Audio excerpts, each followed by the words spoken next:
How's it going? Today I'm going to assemble this bed frame, and it also has a headboard. My wife wanted to get this for the bedroom because she was tired of the box spring and she really wanted a headboard.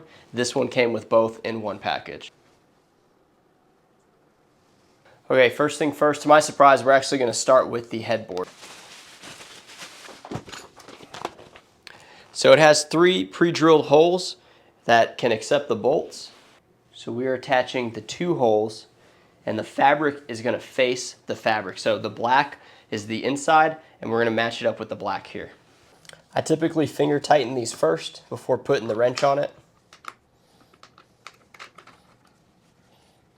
All right, this next section, we're going to flip the headboard over and attach part E3. E3 is the cross piece for the headboard. So we're going to flip this over first. So what we want is the notch needs to face downward away from the headboard, and it's going to fit in the top slot. Q1 is the little bolt, and it's the ones that have the most out of all the screws. All right, one issue I've noticed on this end, the bar doesn't line up exactly with it, so what you need to do is pry the side out a little bit.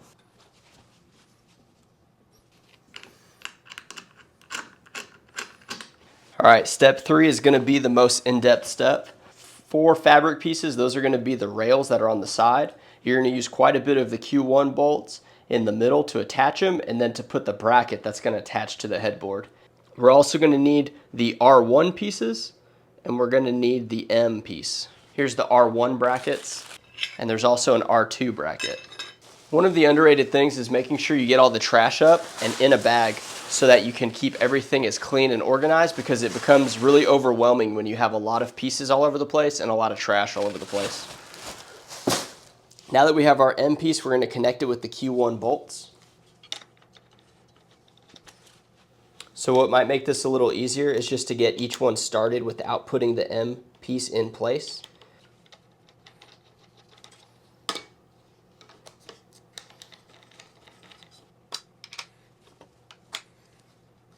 Okay, so I made an error whenever I'm assembling this. For the R1, R2 pieces, the hooks are actually going downwards because they're going to hook on to the bed frame. The opposite ones, where the legs are, those are going to go upwards.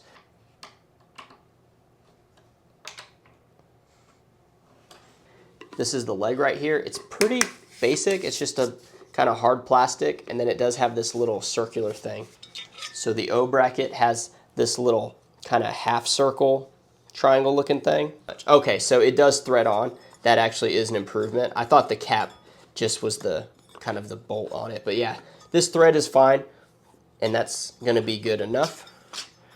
And then what we want here is, instead of putting it like this, where this is on the inside, you want it on the outside, because that's where everything is going. All the action is right there, and you want it flushed up and to the end here.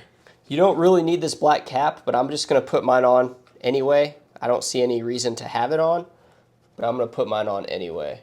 Kind of fragile. I mean, you don't want to be picking this up from the middle or from one end. You want to have 2 hands on this to move it out of the way. We are now at step 5, and what we're gonna do is set up the bed frame against the wall. We're gonna lean it up against the wall, and then we're gonna take the downward R1, R2 brackets, and we're gonna attach them to the bed frame bolts. Now, these Q1 bolts, most importantly, need to be in the bed frame first, so you have somewhere to kind of latch it onto. If not, you'll have to hold this up while you screw it in, and it'll be much more difficult.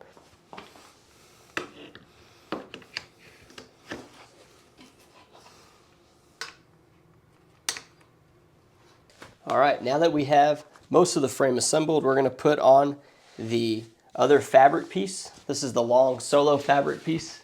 Similar how the hooks were for the other way, but opposite. These are actually gonna this is gonna slide down onto the hooks.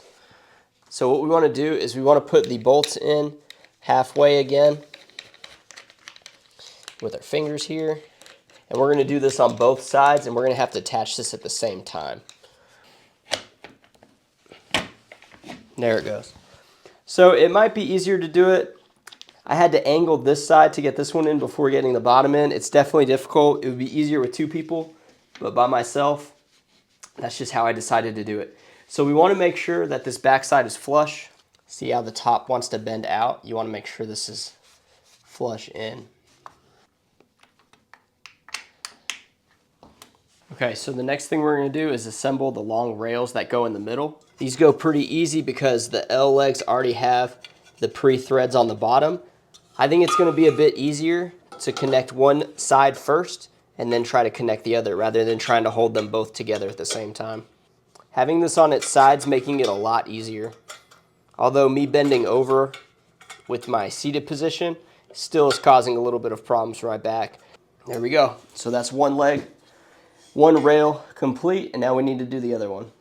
Now that we have the middle rails done, we need the Q1 bolts, and we're going to attach it to the front of the bar here where that headboard is, and then also on the other long front rail here. So my strategy for connecting these rails is I'm actually going to connect this side first. This part may cause you a little bit of issues because of the leveling of your floor. You may have to use cardboard spacers to get it right. Now that we have pretty much the entire frame assembled, we do need to attach this middle bar. This is the 13 bar, and you have holes here in the middle and on the ends. The big importance on this one is you're going to use the Q3 bolts, which are here on the left, for the middle, and then you're going to use the Q2 bolts for each end.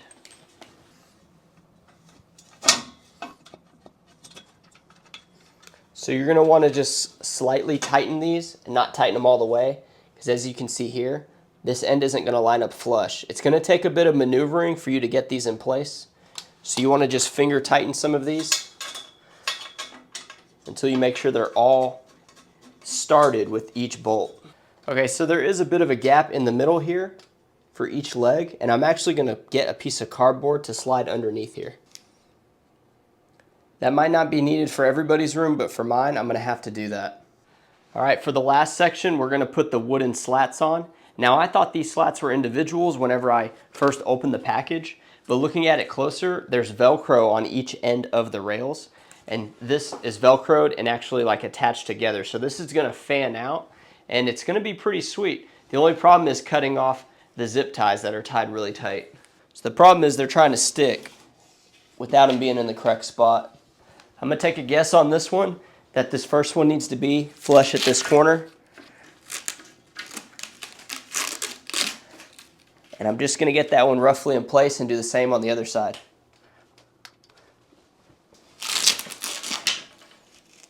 There we go. So I'm very impressed with how that laid down, but I will tell you the mistake that I made. I should have started with this one over here at this end so I would have space for my feet. It's going to be a little bit more challenging because I'm going to have to go around the entire bed to get to the other side. So that is something to think about. And now that I know how this goes, I'm actually going to just hold the first one up with my hand while I'm holding the rest of them, and I'm going to lay them in place. It's a little more challenging, but it's going to save me from walking back and forth. Make sure they're all seated in place correctly. There you go.